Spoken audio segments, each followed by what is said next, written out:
السلام عليكم. النهاردة هنعمل فول التدميس بطريقة سهلة جدا وبسيطة. هقولك التسوية بتاعته المظبوطة، وكمان هقولك لونه يبقى فاتح كده بالمنظر ده. هنحط مكون واحد، معتقدش ان في حد حطه قبل كده في الفول. هيخليه فاتح وطعمه حلو قوي، وكمان هيخلي سمكه تقيل. ان شاء الله تجربيه ويعجبك. طبعا احسن بكتير من اللي احنا بنجيبه الجاهز. كله مية، وحبات الفول فيه قليلة. انتي هتعمليه في البيت بمكونات بسيطة جدا، وتكلفته قليلة. مش هيكلفنا حاجة خالص، كفاية ان هو مضمون وريحته هتعجبك جدا. ان شاء الله تجربيه. كمان هنحط مكون بسيط كده بعد ما نخلص طبق الفول كده ونقدمه. هنحط حاجة بسيطة موجودة في البيت وبنستخدمها، هتخلي طعمه زي المطاعم بالظبط. تابعي معايا الفيديو كده للآخر علشان تعرفي كل معلومة فيه. بس قبل ما أبدأ، ما تنسونيش بلايك وشير وسبسكرايب وتفعلوا زر الجرس علشان يوصلكوا كل جديد. يلا بينا كده نبدأ ونشوف هنعمل ايه.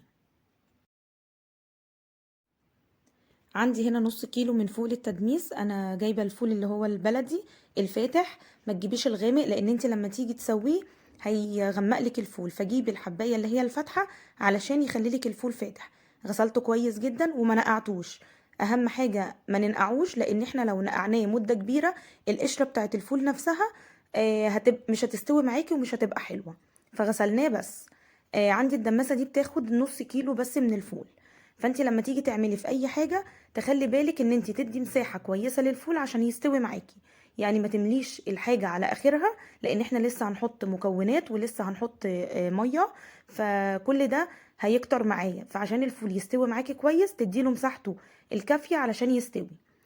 فتعرفي الحاجة اللي انت بتحطي فيها قد ايه، بتاخد منك كمية قد ايه عشان الفول يستوي معاكي كويس جدا. عندي 4 طماطمات كبار مقطعاهم مكعبات صغيرة. طبعا ده بيخلي لون الفول فاتح جدا. بيخلي كمان طعمه حلو قوي. فهنقطعها ونحطها على الفول. بعد كده عندي 4 فصوص توم كبار مفرومين، يعني حوالي معلقة كبيرة، بتخلي طعم الفول حلو قوي. عندي هنا بقى عدس اصفر، وعندي اللي هي الحبوب بتاعه البليله اللي هي حبوب القمح. هي دي المكون اللي انا بقول لكم عليه، هيخلي طعم الفول حلو جدا وتقيل. الميه بتاعته كده هتبقى تقيله، وكمان هيديله لون فاتح حلو قوي، وكمان بيديله طعم جميل. ان شاء الله هتجربيها وهيعجبك، مش هيبان خالص في الفول. بس هيديله سمك تقيل جدا. هقلب بقى كل المكونات كده مع بعض كويس جدا. اهم حاجة ما ننقعش الفول، ولو حابة ان انت تنقعيه ممكن تنقعيه 10 دقايق بس قبل ما تستخدميه. بس احنا كده حطينا كل المكونات. هقولك بقى على التسوية المظبوطة. هنحط دلوقتي على اصغر عين عندك على النار. هنحط له طبعا مية سخنة، ما ينفعش ابدا تحطي له مية من الحنفية. فانا هحط له مية سخنة لحد ما يغطي الفول، وتزودي المية بشوية كمان. ندي برضو مساحة، نعرف ان الطماطم لسه هتنزل المية بتاعتها، ويعني الحاجة كلها هتكتر معاكي. فعشان ما يبهدلش البوتاجاز، نخلي كده زي يعني زي ربع مساحة الدماسة فاضية، علشان لما يجي يستوي ياخد برضو السوا بتاعه المظبوط. اهم حاجة المية تبقى سخنة جدا، ما ينفعش احط مية من الحنفية ابدا. اقلبه بقى كويس جدا واغطيه، وما اجيش جنبه ابدا ولا افتحه نهائي علشان ما يسودش معاكي. بصوا، هي المساحة دي اللي انا سايباها علشان يستوي براحته. هغطيه بقى واسيبه. هياخد معايا حوالي 6 ساعات. بعد 6 ساعات ابتدي افتح كده واشوفه المية قلت فيه ولا لا، عشان ازوده. قبل كده ما ينفعش افتح خالص على الفول. اول ما غلي معايا كده بالمنظر ده هبتدي اوطي عليه النار، وزي ما قلتلك تحطيه على اصغر عين عندك علشان ياخد وقته في السوا. هياخد معايا 6 ساعات زي ما قلتلك. بصوا كده المية قلت عندنا شوية. بصوا ما شاء الله لونه فاتح جدا. هو كده لسه مستويش، انا بس بشوفه علشان ازود له مية لو هو محتاج. هزود له شوية كمان، ومش هزود له حاجة تاني. هو بقى هيكمل السوا بتاعه.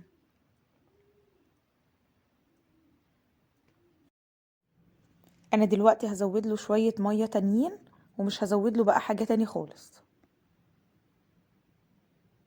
ولازم زي ما قلتلك المية تبقى مغلية علشان القشرة بتاعة الفول تبقى برضو دايبة معاكي وتبقى مستوية كويس جدا. هغطي عليه بقى واسيبه خالص، وبعد كده هوريهولكوا بعد ما يستوي هيبقى عامل ازاي. كده خلاص بعد ما استوى معايا، خد 6 ساعات زي ما قلتلك بالظبط. بصوا لونه فاتح ازاي، ولونه يعني الحمار اللي هو واخده ده بسبب الطماطم اللي احنا حاطينها، وكمان العدس اللي احنا حاطينه، وحبوب القمح. عايزه اقولك ان هو لما بيقعد بقى يوم كامل السوائل اللي فيه دي كلها بتتقل. فانا هوريهولكوا دلوقتي عامل ازاي. طبعا تحفة جدا وريحته حلوة قوي. طعمه لو اتعودتي على ان انت تعمليه في البيت مش هتشتريه من بره تاني. بصوا الجمال، حلو قوي. عايزه اقولك ان ان الفول من كتر ما هو مستوي مش لازم نضربه في الخلاط، ممكن بشوكة يتهرس معاكي بكل سهولة. تحفة جدا، غير ريحته وطعمه كمان حلو قوي. جربوه ان شاء الله هيعجبكم. انا دلوقتي هبيته ليلة كاملة وهوريهولكوا هيبقى عامل ازاي بعد كده. دلوقتي بعد ما قعد بقى يوم كامل في التلاجة، بصوا التقل بقى عامل ازاي. تحفة جدا، لونه ما اتغيرش ومغمقش خالص. ان شاء الله الوصفة دي هتعجبكم وهتدمسيه على طول في البيت. هوريهولكوا بقى دلوقتي بعد ما نحطه في الطبق ونهرسه بالشوكة. هوريكم ان هو دلوقتي هيتهرس ازاي بكل سهولة من كتر ما هو مستوي معايا. بصوا السمك بتاعه تحفة جدا طبعا، غير اللي احنا بنجيبه من بره. اللي بنجيبه من بره زي ما قلتلكوا كله بيبقى المية بتاعت الفول، مش بحس ان هو فيه حبوب فول ابدا. اهم حاجة زي ما قلتلك علشان الفول يطلع معاكي مظبوط تخلي بالك من التسوية بتاعته. ما ننقعش الفول من قبليها. انا بحط الفول على طول، ولو عايزة تنقعيه بتنقعيه لمدة 10 دقايق بس، علشان القشرة بتاعت الفول تستوي معاكي على طول وتبقى دايبة زي ما انتوا شايفين كده. كمان ما تفتحيش على الفول ابدا اول 6 ساعات. احنا بنغطيه كويس جدا بالمية وبنسيبه علشان ما يسودش معانا. انا بقى ولا بحط له كركم ولا بحط له الحاجات دي خالص. الحاجات اللي انا قلتلك عليها هتخليه مظبوط جدا. انا دلوقتي حطيت له الملح والكمون. طبعا لو عايزه تحطي طحينه حطي، اي حاجه انت بتحبي تحطيها حطيها. دلوقتي بقى المكون اللي بقولكوا عليه اللي هيخلي طعمه حلو قوي هو الزيت اللي معايا ده. الزيت ده من غير ما تحطي اي حاجه على الفول، هو الملح والكمون وحبه الزيت هيخلي طعمه آه، حلو قوي. الزيت ده عباره عن انا كنت محمره فيه، يعني استخدمت الزيت ده مرتين كده حمرت فيهم. بعد كده باخد الزيت ده احمر فيه. بعمل اكلة مسقعة، حمرت بقى بتنجان وفلفل. بتحمري فيه الحاجات دي، بياخد بقى الزيت ده بياخد من طعم الحاجات دي وبيخلي طعم الفول حلو قوي. بشيلهم بقى في برطمان كده زي ما انتي شايفة، وبستخدمه على طول في الفول. اي حبة زيت عندك حمرتي فيه مرتين تلاتة بتعملي فيه نفس الحركة دي. لو مش هتعملي أكلة مسقعة بتحمري فيه حبة بتنجان، حبة فلفل، وبتشيليه على جنب وبتستخدميه للفول على طول. هيخلي طعم الفول حكاية. جربيها وإن شاء الله هتعجبك وهتلاقي طعمه حلو قوي. كل اللي داقه بالمنظر ده قال ان هو جاهز. ان شاء الله هتدوقي الفول بالطريقة اللي انا قلتلك عليها، هتلاقي طعمه احلى من الجاهز بكتير. دلوقتي بقى هوريهولكوا وهو بيتهرس بالشوكة. بصوا دايب خالص من كتر ما احنا مسويينه تسوية مظبوطة. كمان عايزة اقولك ان القشرة بتاعت الفول نفسها بتتهرس بكل سهولة، مش شرط ان انتي تضربيه في الخلاط. احنا بنحب نهرسه بالشوكة كده، ومش بنحب نهرسه قوي، يعني مش بحب الفول نفسه يبقى مهروس قوي.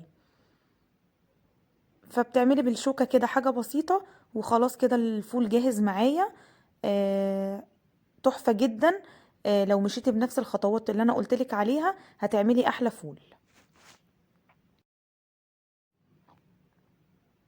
هوريكي دلوقتي الفول مستوي ازاي والقشرة بتاعته عاملة ازاي. بصي دايبة خالص من كتر ما احنا مسويين الفول. حلو جدا. آه يا رب الوصفة تكون عجبتكم وتجربوها بالطريقة اللي قلتلكوا عليها. وتخلوا بالكم من الحاجات اللي انا قلتها، هيطلع معاكي احلى فول هتدمسيه. ما تنسونيش بقى بلايك وشير وسبسكرايب وتفعلوا زر الجرس علشان يوصل لكم كل جديد. اشوفكم في فيديو جديد ووصفة جديدة، والسلام عليكم ورحمة الله وبركاته.